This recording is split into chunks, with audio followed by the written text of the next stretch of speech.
Selamat siang Bapak Ibu Saudara Jemaat GIA Pegangsaan. Apa kabarnya hari ini? Tentu luar biasa. Iya, kita akan merenungkan firman Tuhan Saudara, dan sebelumnya kita akan berdoa. Mari kita berdoa. Bapa di dalam surga, terima kasih untuk hari ini. Kami mengucap syukur untuk hari baru yang Tuhan berikan kepada kami. Kami mengucap syukur untuk pekerjaan kami, untuk studi kami, untuk rumah tangga kami, untuk hidup ini yang Tuhan masih percayakan kepada kami. Dan hari ini kami kembali akan merenungkan firman Tuhan dalam siraman rohani dari Gereja Isa Al-Masih Pegangsaan. Mari ya Tuhan Allah Roh Kudus, mari urapi kami sehingga kami dimampukan untuk mengerti firman-Mu dan melakukannya dalam kehidupan kami. Dan perlengkapi hamba-Mu, urapi hamba-Mu pada saat menyampaikan, supaya kami semua boleh diberkati. Di dalam nama Tuhan kami Yesus Kristus kami mengucap syukur dan menyambut berkat firman-Mu. Amin.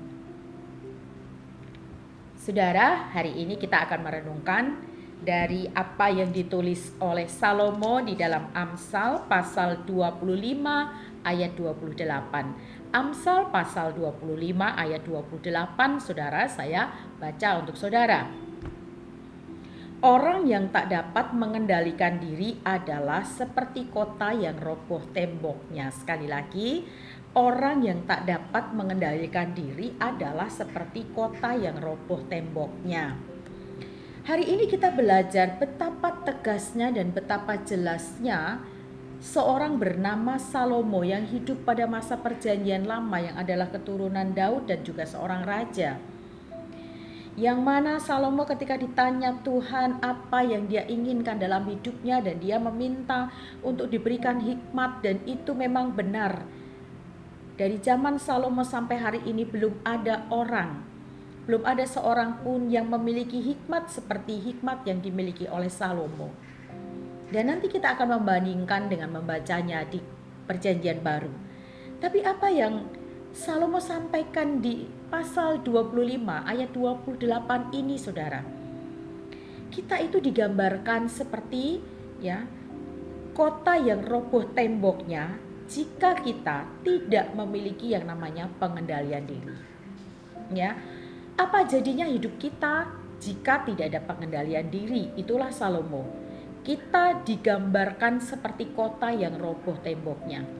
Kita tahu bahwa tembok itu dibangun untuk memberikan perlindungan, baik untuk kota ataupun untuk wilayah, melindungi apapun yang ada di balik tembok itu, di dalam tembok itu. Kota, wilayah, penduduk, hasil bumi, hasil apapun, kekayaan apapun yang dimiliki kota atau wilayah itu perlu dilindungi.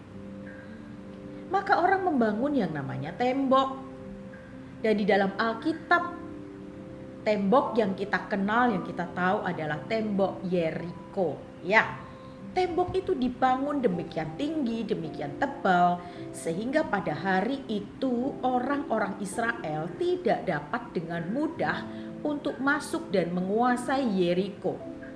Tetapi ketika tembok Yeriko itu roboh, barulah orang-orang Israel itu dapat masuk ke dalam kota Yeriko, menduduki Yeriko, dan bisa menguasai kota yang bernama Yeriko setelah temboknya dirobohkan.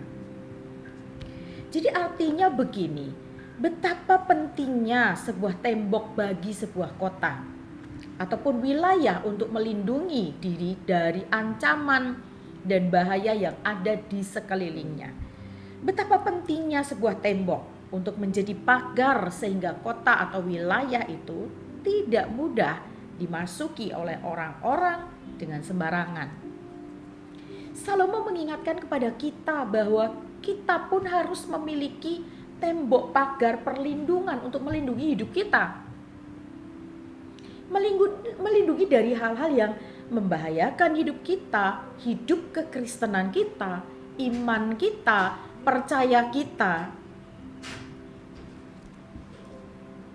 Kita adalah orang-orang yang sudah ditebus oleh Tuhan. Kita dipanggil dari gelap, dibawa menuju kepada terangnya yang ajaib. 1 Petrus 2 ayat 9 ya. Kamu adalah bangsa yang terpilih, imamat raja di bangsa yang kudus, umat kepunyaan Allah sendiri. Kita dibawa dari kegelapan, dibawa kepada terangnya yang ajaib. Lalu kemudian Tuhan mengutus kita untuk kita memberitakan perbuatan-perbuatannya yang besar bagi hidup kita. Perbuatannya yang besar yang sudah dilakukan Tuhan untuk hidup kita itu kepada dunia yang masih di dalam kegelapan.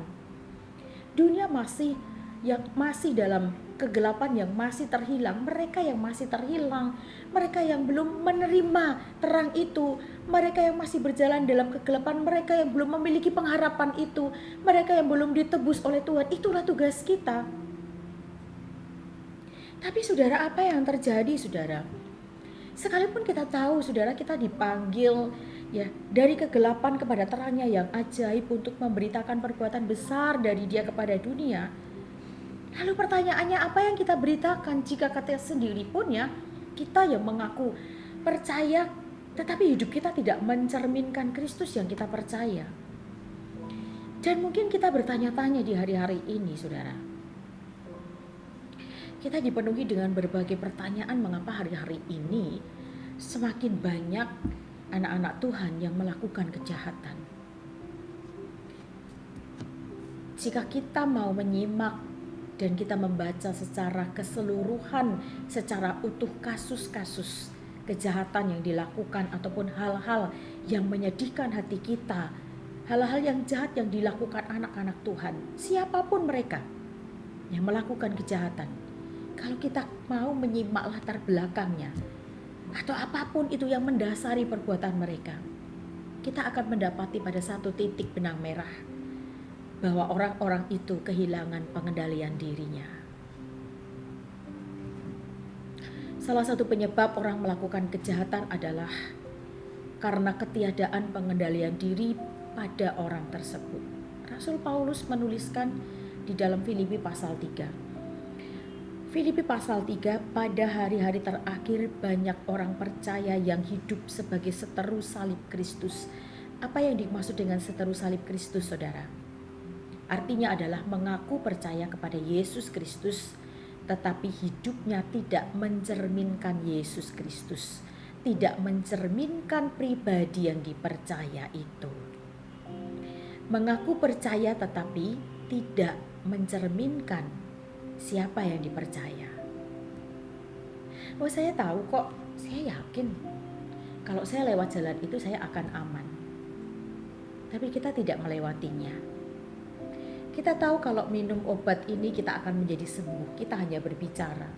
Tahu, percaya, tapi kita tidak meminumnya. Kita diberitahu orang kalau minum ini ya. Tetapi hanya sebatas ya. Mungkin seperti itu gambaran kita. Sudah mengaku percaya kepada Kristus, tetapi hidup kita tidak berpadanan kepada Kristus, namun justru menjadi seteru daripada salib Kristus. Kristus yang sudah berkorban bagi kita sepertinya. Itu hal yang biasa bagi kita dan mungkin itu bagi kita adalah kewajiban Tuhan untuk menyayangi kita. Saudara, Galatia menuliskan dalam Galatia 5, supaya kita hidup dipimpin oleh Roh. Kasih, sukacita, damai, sejahtera, kesabaran, kemurahan, kebaikan, kesetiaan, kelemah lembutan, dan penguasaan diri, pengendalian diri. Pengendalian diri adalah buah roh yang dihasilkan dari orang-orang yang hidupnya dipimpin oleh Roh. Ini hebatnya Alkitab kita, saudara. Salomo menuliskan orang yang tak dapat mengendalikan diri adalah seperti kota yang roboh temboknya. Itu jauh sebelum Paulus hidup, sebelum Galatia ini ditulis. Dan kemudian surat kepada jemaat di Galatia ditulis, hidup dipimpin roh dan pengendalian diri adalah buah roh yang dihasilkan oleh orang yang hidupnya dipimpin Roh Kudus. Dengan kata lain, Alkitab melalui Salomo dan Galatia itu menjadi sebuah benang merah yang bersambung, sinkron, saudara. Alkitab adalah akan menjelaskan apa yang dimaksud Alkitab itu sendiri. Yang bisa menjelaskan adalah ayat yang lain. Itu luar biasa. Maka firman Tuhan disebut firman yang hidup. Dengan kata lain, sekali lagi Salomo mengingatkan kita agar kita tidak mudah dikendalikan oleh dunia dan pengaruhnya. Maka hiduplah dalam Roh Kudus. Hiduplah dengan dipimpin oleh Roh Kudus, karena hidup yang kita hidupi bukanlah tentang kita, tentang saya, tentang keluarga saya, tentang apa yang menjadi cita-cita saya, tetapi hidup yang kita hidupi adalah hidup tentang Tuhan. Karena hidup yang kita hidupi berbicara untuk melakukan visinya Tuhan sendiri, misinya Tuhan sendiri, misi kerajaan itu sendiri, misi akan kedatangan Tuhan, mengapa Tuhan datang ke dunia. Itu menjadi tugas kita. Jika kita masih hidup sampai hari ini, saudara, berarti Tuhan mempercayakan kepada kita untuk kita memberitakan kasih karunia-Nya yang besar, untuk kita hidup sebagaimana Kristus hidup, untuk kita hidup mencerminkan Kristus yang hidup, sehingga orang akan tertarik untuk mengenal yang namanya Yesus Kristus ketika mereka melihat cara hidup kita. Tuhan Yesus memberkati saudara. Selamat beraktivitas. Mari kita berdoa. Kami mengucap syukur kepada Bapa di surga, firman-Mu berhenti disampaikan, namun kami percaya Roh Kudus terus menolong kami, mengingatkan kembali kami terus-menerus akan firman-Mu dan menolong kami untuk melakukannya dalam hidup kami. Dalam nama Bapa, Putra, dan Roh Kudus, kami mengucap syukur dan berdoa. Haleluya. Amin.